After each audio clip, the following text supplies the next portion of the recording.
What's going on, guys? This is T-Smooth here, bringing you the Infinite Magic Magicka Templar Healer build for the Homestead update. So this one here, I'll show you my character sheet, so you guys have a look at that. The max Magicka, 38.2k, max health, 24.5k, max stam, 17.6k. I'm going to have 2k magic recovery, 32% spell crit, 20k spell resistance, 17.7k physical resistance, 2500 crit resistance. And when I buff that, I'm going to have 26k spell resistance. I'm going to have 23k physical resistance, which is really nice. You found that you're really tanky, harder for Nightblade to burst you down, things like that. On the back bar, I've got a defending Resto Staff. Now you can put any defending Resto Staff. I've got a Maelstrom one there that you see. I have 27k spell resistance, and I have 24k physical resistance as well on there. Now we'll move on to the skills, or actually we'll move on to the gear. Now for the 5-piece I'm wearing Seerer Bane. The really nice thing about Seerer Bane, you get 830 magic back every 1 second when you're blocking magic damage. It can also proc off of enchantments on weapons, so even when people are on stand builds, that can proc the magic back too as well. Also, I'm going to be wearing Engine Guardian as a monster set, so I get back lots of stamina magic, even health when I proc that, and I spam lots of skills, so that kicks in quite often. From a 5-piece armor set, I'm wearing Black Rose. Now this is just still a really good set, even if they nerfed it. I get 35% extra Constitution passive every 4 seconds, which is really nice, and I'll show you why in a second. For jewelry, I have Seerer Bane infiltrates and all in pen and all my gear, except for my helmet's in pen. Okay, so now we're going to go over to the skills. So for skills, I'm going to have Inner Light. That one there I like to use to pull Nightblades out of stealth. Also, it's going to give me a little bit extra crit for heals, which is really nice. I'm going to have Radiant Impression or Jesus Beam. That one there I use for an execute when someone's really low health, especially on those tanky targets. Breath of Life is the main heal there for the group and for yourself. You can have Repentance, that's really good for recovery, and it gives you back stam so you can constantly CC break, and helps your teammates out too. I'm going to have Blazing Spears. This one's really nice. It should be morphed to Luminous Shards. In the Homestead update, they changed that so the skill isn't done anymore. Luminous Shards does, that's a better morph to have right now, and also gives back magic to your teammates too. For the ultimate, I'm going to have Shield Wall. You don't really need this ultimate. It's really nice when you have Seerer Bane, because 5-piece, when you're blocking, you get back magic, so you pop this and you can get a full magic bar really quickly. It's a nice ult to have. And you can also do heavy attacks during it to get back some stam too. If I like to run that in small group, you can also put Remembrance there, or you can put Bat Swarm, Shooting Star, or Barrier for group play. Now if we go over to the back bar, I use Extended Ritual. That one there is for the cleanse. That helps keep me alive. Also, it's going to give small heal to my teammates over time, and they can activate the cleanse for a little burst heal. You can have Channel Focus. That gives me my spell and physical resistance buff. Also, it's going to give me back some magic. You can have Elusive Mist. This goes hand in hand with your Black Rose, because Elusive Mist lasts for 4 seconds. Black Rose procs the Constitution every 4 seconds, so you can get the magic back well in Elusive Mist, which is really nice. And I can proc Engine Guardian, which gives me back even more stats. So it's really good for kiting and just staying alive.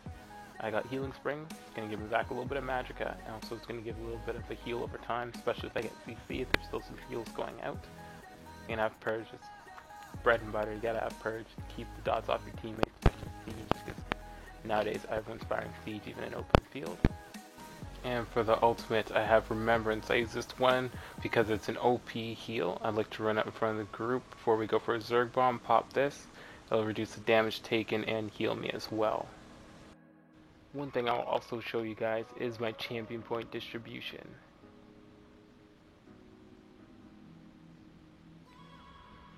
So for the CP, we'll go down to the green tree first. I throw down 80 into Magician. That's reduced cost. That helps out with the excessive spell spams like Breath of Life, Purge, things like that, the more expensive skills. I have 73 into Arcanist. That one there helps with the Magicka recovery. Overall, we got some into Shadow Reward. Because I do a lot of block casting, it's nice to reduce some of that block cost.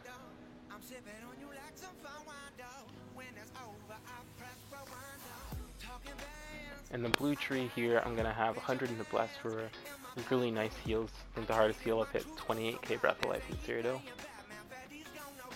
I'm gonna have 100 into Health Foreign. And that gives you 25% extra healing done with crit heals.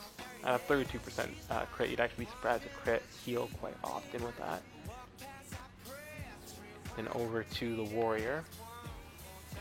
I'm going to have 35 into resistance. That helps with your overall tankiness. I'm going to have 24 into thick skin because a lot of damage you're taking is damage over time. That helps reduce it a little bit. You're going to have 67 into hardy to reduce some of that physical and disease damage. You're going to have 73 into elemental defender to reduce some of that spell damage. I have 1 into quick recovery. Don't know why. Just threw it in there for that extra 1% healing received. Now if you don't have that much CP, you can always just throw a couple into Magician and a couple into Arcanist. You don't really need Shadow Ward. That's not the most important. Also in this tree, I throw most of it into Bless, and anything else extra you can get, I throw into Healthborn. And for this tree here, you don't really need Resistance. That doesn't make too big of a difference, but I'll throw in a little bit, at least get like 300 in there if you don't have much CP. And you can also throw in a bunch into Hardy and Elemental. That'd be the main trees I want to throw in, because there's so much magic and physical damage that'll really help your survival. And then we got Thick Skin here. If you have any extra, your max CP, you can definitely throw some in here, and that'll help with your survivability too.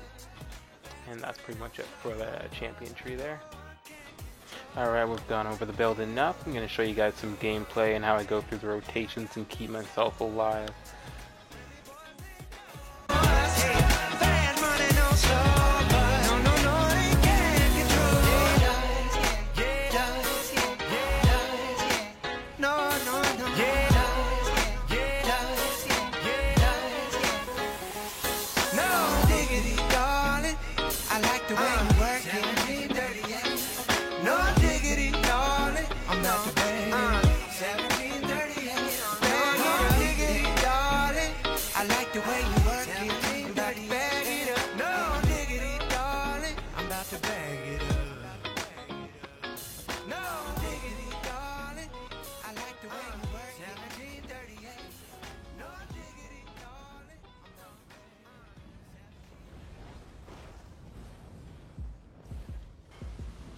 Alright, so I notice these guys here, they can't really do much damage, so I make sure I get my buffs up, keep my magic and my stam up. This guy's Jesus beaming from full. I don't know why he's not doing jack crap.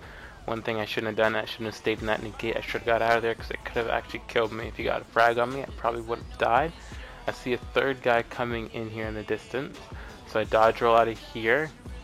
Let's come in and make sure I get my resources back up. I'm going to put Sword and Board alt to get back some magic and to mitigate some damage. Some Breath of Life in there, get my bust down, heal over time. I'm going to try and get back some stam during this, so that way I don't get CC'd and burst down. As you notice in this one, I'm actually wearing reactive armor. I usually wear Black Rose. I probably wouldn't have had stam issues if I was in Black Rose. That guy goes healing out. Why the hell he goes healing out, I don't know. I decided to kite around so I can get back some stam. These guys here are a little bit slow to follow. They're fighting my Engine Guardian for whatever reason. We start chasing over here, and they're pretty much done. I think they just about gave up and trying to kill me. So you can see here, the guy spams with some poison injections. They just keep cleansing it, Breath of Lifing, and just joking around with these kids. They eventually actually give up, and they run away. They end up coming back, and they get Zerg bombed by some yellows, which is pretty funny to watch. And the yellows ended up leaving me alone because they couldn't kill me with the Destro Wall either. That's pretty much it for the build. Hopefully you guys enjoyed it, and give it a try, see if you like it. And that's pretty much it for the video, guys. Thanks for watching. Subscribe.